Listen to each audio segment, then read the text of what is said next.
Greetings. Today we're going to have a look at how World War III starts, how it begins. World wars start after a major shocking event occurs. I'll give you an example.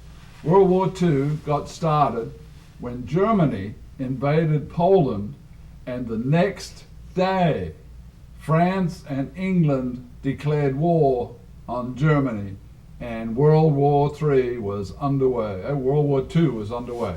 On December the 7th, 1941, another major shocking event occurred when Japan bombed Pearl Harbor, and the next day America declared war on Japan.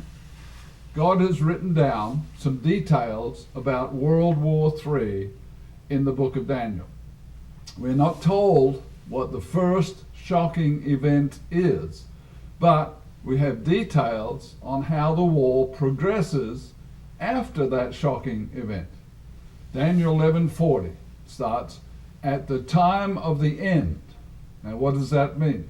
Just before the return of Jesus Christ to planet Earth. At the time of the end, the king of the south shall attack him, and the king of the north shall come against him like a whirlwind, powerful military exercise, with chariots and horsemen and many ships. And he shall enter the countries and overwhelm those countries and pass through. So he overwhelms and defeats the attackers. He's a pretty powerful king of the north.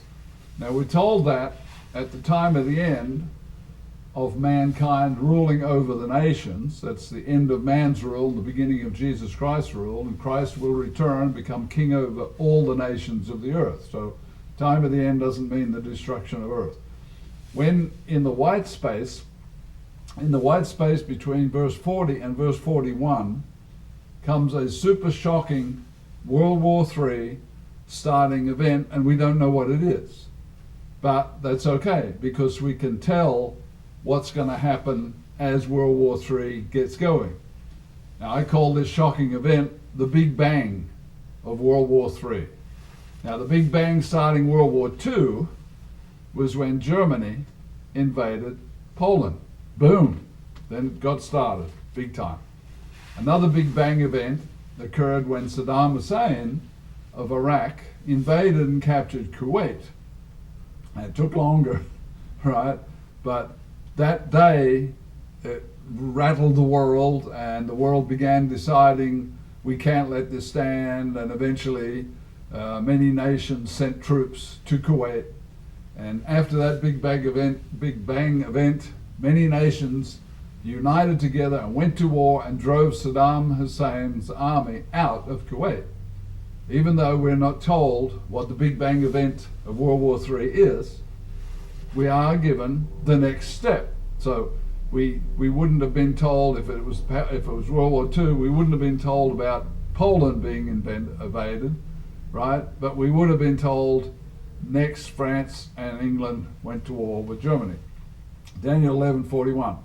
He shall also enter the glorious land, and many countries shall be overthrown. Just a short little verse in the Bible, but speaks volumes. Daniel 11:41, the he is the king of the north who defeated his enemies using many ships. So it's an end-time military power with many ships. Okay, then he enters the glorious land, which in the Bible means the nation of Israel. Then many countries are overthrown by this military with many ships. The next verse tells us who some of the many nations are. Verse 42 of Daniel 11.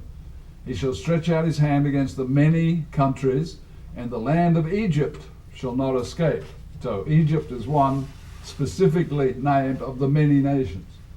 Verse 43 explains more fully what overthrow means, and gives two more nations that will be involved in this soon coming World War III event.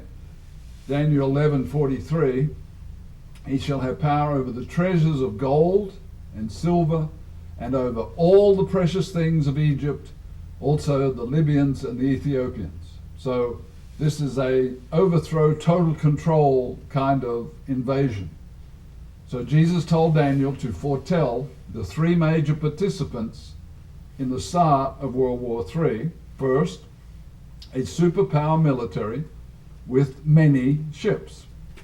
Second is the glorious land, i.e. Israel, which in God's eyes is the holy land of the Bible, and Jerusalem and the nation of Israel. So finally, the third participants are many other and Middle Eastern nations, including the three that are named, Egypt, Ethiopia, and Libya.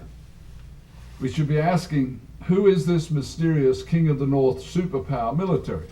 Because that's really very interesting to know.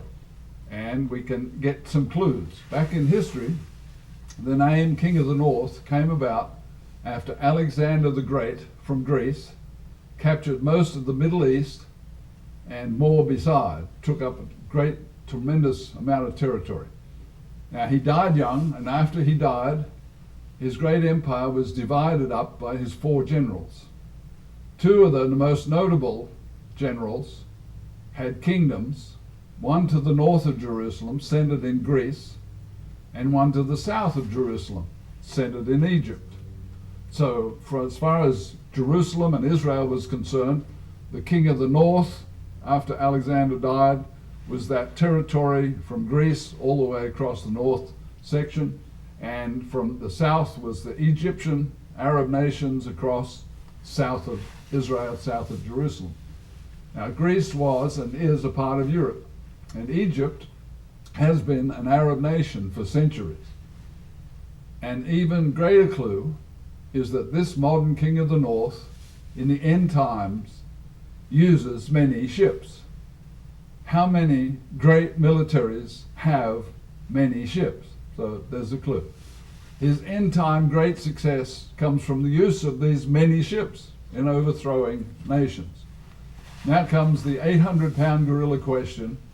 Why would this superpower with many ships enter Israel and at the same time overthrow many Arab nations? Why would that happen? Well, recently, 4,000 rockets were fired towards civilian population centers in Israel as a part of the dream of pushing Israel into the sea and wiping them out of existence. This has been going on for decades, ever since 1948, when Israel became a new nation. And since that time, it's been repeatedly attacked by Arab nations, time and time and time again.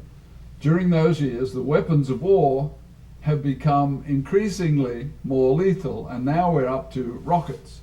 It used to be airplanes and tanks and troops. Now they're using rockets, and it's understood that there are 150,000. You've got to stop on that number a minute. 150,000 rockets already in the areas around Israel, ready to be fired at Israel at a future event. So could those 150,000 rockets be fired and that become the Big Bang event? Maybe, maybe not. We'll see. Daniel 11:41 says the superpower enters Israel.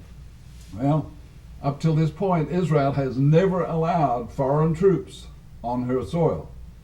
In Kuwait, in the Kuwait War, U.S. troops and others entered Kuwait to push Iraq invaders back out of Kuwait. So could that be the same kind of thing? It's very highly likely that a massive attack against Israel is coming soon. There was one with 4,000 rockets not very long ago. It will be the Big Bang starting event of World War III. Why is God giving us so much information about World War III?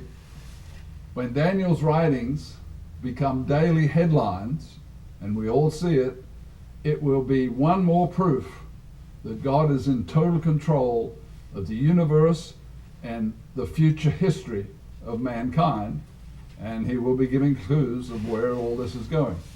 God wants to save people out of World War III and the following Great Tribulation.